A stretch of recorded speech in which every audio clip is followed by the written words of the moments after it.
मी जान्हवी. आज पहाटे 5:30लाच मी खंडाळ्याहून रत्नागिरीला जायला निघाले.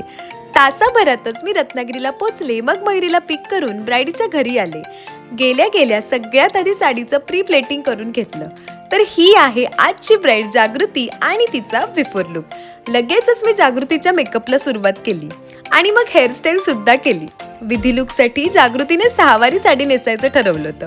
मग मी तिला 6वारी साडीची 9वारी करून नेसूया असं सजेस्ट केलं. तिला नेसवलेली 9वारी साडी खूप मनापासून आवडली. यानंतर मी जागृतीला दागिने घालायला हेल्प केली. 2 तासातच ती छान तयार झाली. तर हा आहे जागृतीचा विधींसाठी केलेला आफ्टर लुक.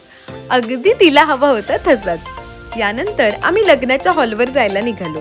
जाता जाता आम्ही मारुती मंदिरच्या गोपाळ हॉटेलला मिसळ आणि दहीवडा खायला गेलो. मस्तपैकी गप्पा मारत नाश्ता करून आम्ही हॉलवर जायला निघालो. आजचं लोकेशन होतं रत्नागिरीतलं स्वयंवर मंगल कार्यालय. इकडे नवरा नवरीचं छानपैकी फोटोशूट चालू होतं. जागृतीला सगळ्या जणी येऊन छान छान कॉम्प्लिमेंट्स देत होत्या आणि स्पेशली आयत्या वेळ केलेला 9वारी चेंज आमचा एकदम सक्सेसफुल झाला होता.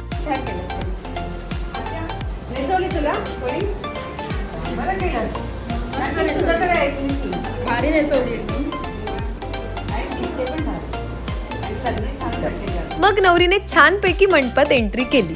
मुहूर्त आला आणि लग्न लागलं. यानंतर लग्नाचे विधी सुद्धा पूर्ण झाले. मग जागृती रिसेप्शन चेंजसाठी आली. अर्ध्या तासातच तिला रिसेप्शनसाठी तयार केलं.